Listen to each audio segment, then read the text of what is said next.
A special thank you to each of our subscribers who make this channel possible. Here's today's story.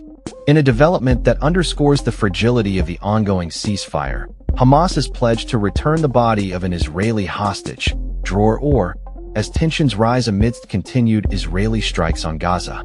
The announcement comes as Palestinian casualties escalate, with both sides exchanging accusations of violating the ceasefire agreement that has held since October 10th.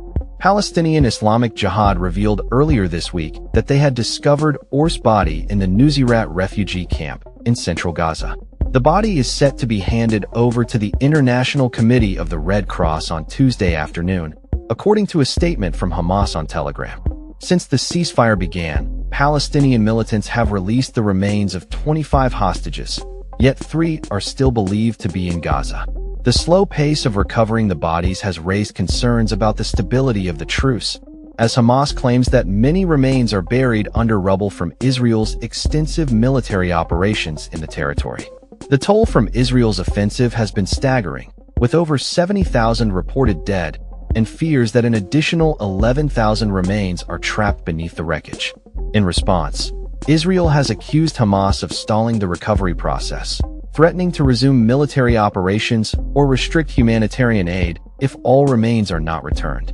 Israeli Prime Minister Benjamin Netanyahu's office has characterized the delays as a violation of the ceasefire.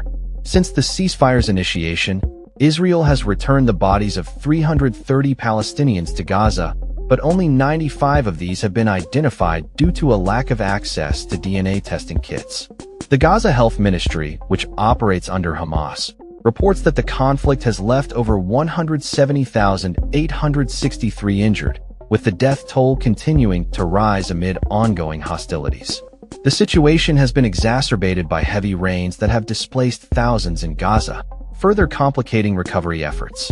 The war erupted following a Hamas-led attack on southern Israel on October 7th, which resulted in the deaths of approximately 1,200 people and the abduction of more than 250 hostages.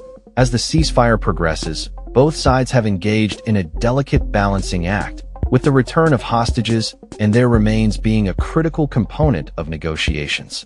The Israeli Defense Forces confirmed that Or's body was returned on Tuesday after forensic testing confirmed his identity. The 48-year-old father of 3 was killed during the initial attack, and his body was taken to Gaza as a hostage. His wife was also killed during the assault, while 2 of their children were kidnapped and later released. The IDF has reiterated its commitment to returning all deceased hostages and has called on Hamas to fulfill its obligations under the ceasefire agreement. The first phase of the U.S.-brokered ceasefire stipulated that Hamas would return 20 living Israeli hostages and the bodies of 28 deceased hostages within 72 hours. To date, the remains of 23 Israeli hostages have been returned, alongside those of 3 foreign nationals. In exchange, Israel has returned the bodies of 330 Palestinians, with additional exchanges pending.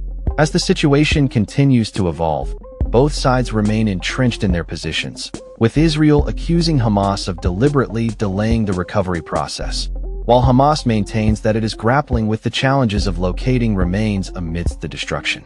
The slow progress on this front has stalled the second phase of President Trump's Gaza peace plan, which includes governance reforms, troop withdrawals, and disarmament of Hamas. Meanwhile, the humanitarian situation in Gaza remains dire, with reports indicating that essential food supplies are still lacking despite Israel allowing more aid into the region. The ongoing conflict has raised fears of renewed hostilities, particularly as Israel has intensified its military campaign against targets linked to Hezbollah. A recent Human Rights Watch report has also highlighted concerns regarding Israel's displacement of residents from refugee camps, citing violations of international humanitarian law. As the ceasefire hangs in the balance, the international community watches closely, hoping for a resolution that can bring lasting peace to the region. That's all for this story. We upload videos every day covering many different subjects, so hit that subscribe button to stay informed. Thanks for watching.